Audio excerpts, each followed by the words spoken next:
Staff Sergeant, not sir. I appreciate it, though. We work for a living. All right, where y'all from? Anyone older than 10 for them is sir. Well, good. I'm 19, so. There you go. Where y'all from? Bloomville, What class is this? What? 5th grade. Fifth? Okay. We do 326 Airborne Engineer Battalion. We deal with explosives and building of bridges and anything else. Here we have a company command post that was occupied by the Germans. We come through, took it over, and now we have it set up as a outpost watching out over the front. We have a bazooka up there used for any heavy tanks or anything that come in at us. That's the OP. Well, the outpost, yeah. Well, no, observation post. Well, this would be OP. This is BCP. No. Well, yeah, I guess it is. Okay. Okay, we have demolition here. We have guns, ammunition, anything you can really think of that they would carry. If you all want to come in small groups to look around, that would be fine. If you want to look at anything, ask before you pick it up. And if you have any questions, just feel free to ask. Do you guys have any so far? You guys have any questions? No, sir. Okay. Well, How many is a small group? You want like 2? 2 to 3, yeah. Okay, 1, 2, 3. Ask before you touch. And yes, that is a Tommy gun, whoever said that. It's actually, I'll show you.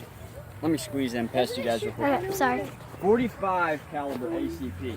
This is the Tommy gun. This is the 1928. And it shoots 45. It has a 20 round stick mag in it right now. It has a 50 round drum mag.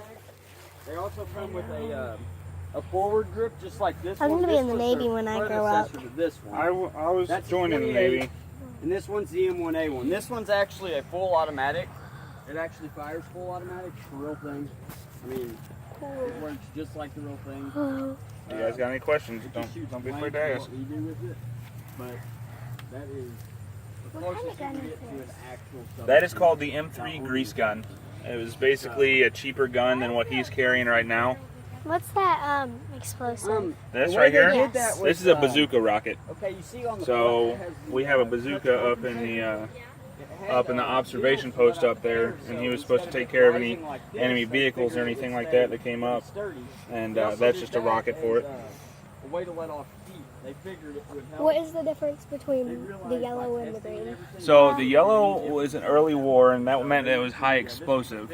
But they realized that it was a lot easier to see when you threw them.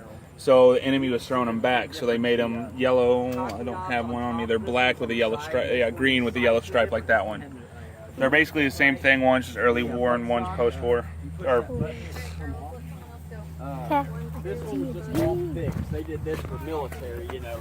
They didn't figure you needed to have all these If you've already seen extras. So over here. Yeah. we also have the grease gun, which it's kind of cool to look at the timeline of these guns. You have the I was 28 right here, not by the.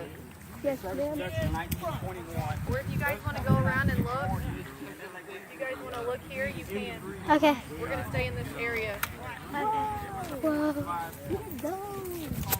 Whoa. Oh my gosh. I like this. There's so many guns.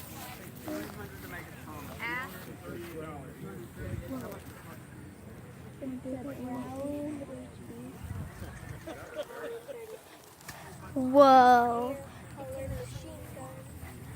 What is this? it's a mortar. Are we about to look around? Yeah. So you take one of these,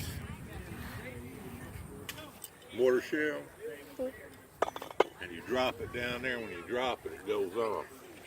Ooh. Oh, I saw one of those in a movie before. Yeah. And what's that for? Machine gun, mortar tool. Whoa. Yeah, I know. Did they use like knives when people thought you were dead and then you came when they come at you and you stabbed them? Which These one's were- your sharpest knife? These were used during World War I. They had trenches, and they fought hand to hand a lot of time. And this was lethal from the back side, the front side, or that way. Which one's your sharpest? Probably the 1918. Probably that one there. Ooh, cool. That's really cool. You're not supposed to have them in there. They're illegal. What? Brass knuckles. No, it's not. My dad has them. They were Some- issued. They issued them to them back then. During World War I and World War II. What's your most powerful gun? The most powerful ones, that one's sitting right over there. What? That looks very powerful.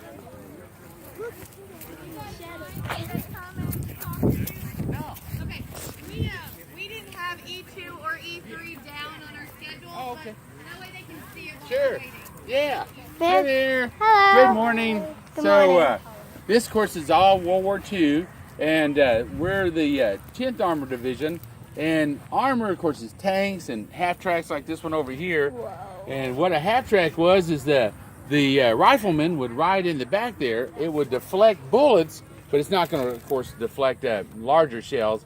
But that way they could follow the tanks, jump out in the back there, and go into battle and actually be protected, somewhat. So that half track there is 1943. It was made in 1943. How Yes. did you get that on there? Because I thought it would break the roads because of how it. Okay. You know what? Actually, I hauled it here on a trailer, but those are actually rubber tracks, so you can actually drive them on the road. Now, Whoa. the German half tracks had steel tracks, and there's some of the guys have German half tracks, but yeah, they can't drive it on asphalt like that. It tears the Yeah. the road up real bad.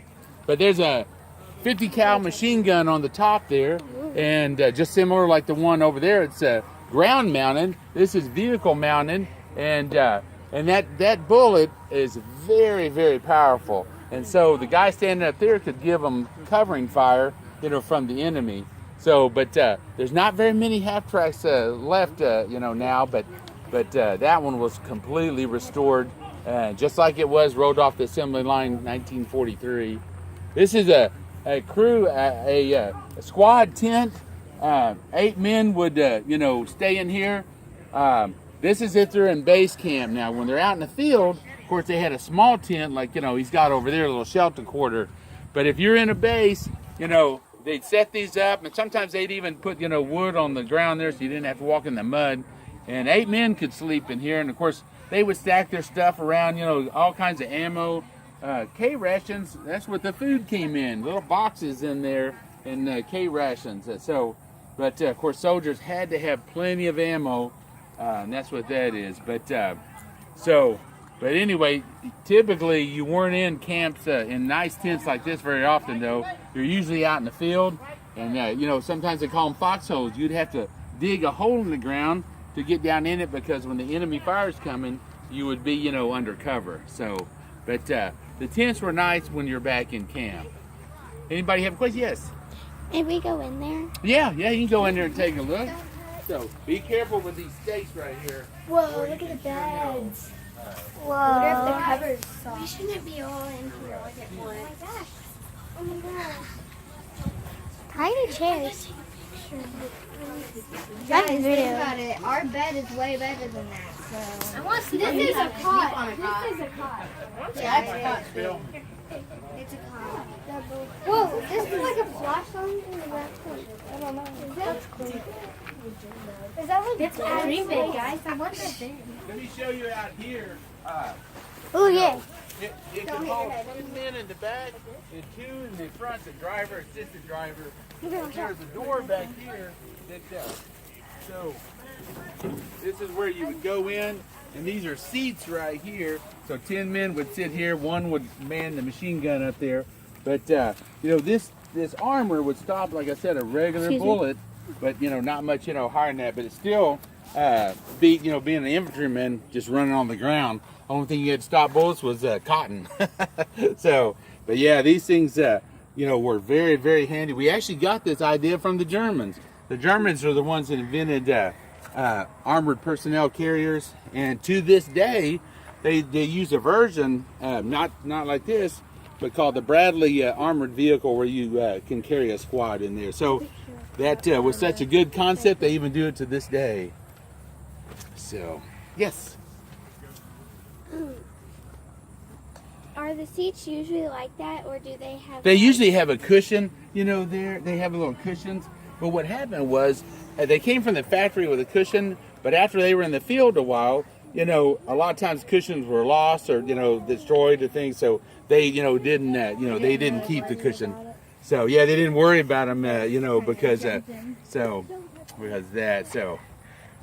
yeah, you guys that just came up, this is a armored personnel carrier, M3. It was made in August 1943, and it fought over in the European theater. So this is a veteran from the European theater. So, and these are the seats, you know, right here. You know, the troops would sit back here, and then they would open this door when they got close to the enemy, and then, you know, run out and, you know, attack the enemy. Of course, they had a 50 cal up there. Yes? Didn't some Nazis use these? Yeah. Matter of fact, I was just telling them before you got here, the Americans actually got the idea from the Germans. The Germans invented armored personnel carriers because the thing is the tanks were going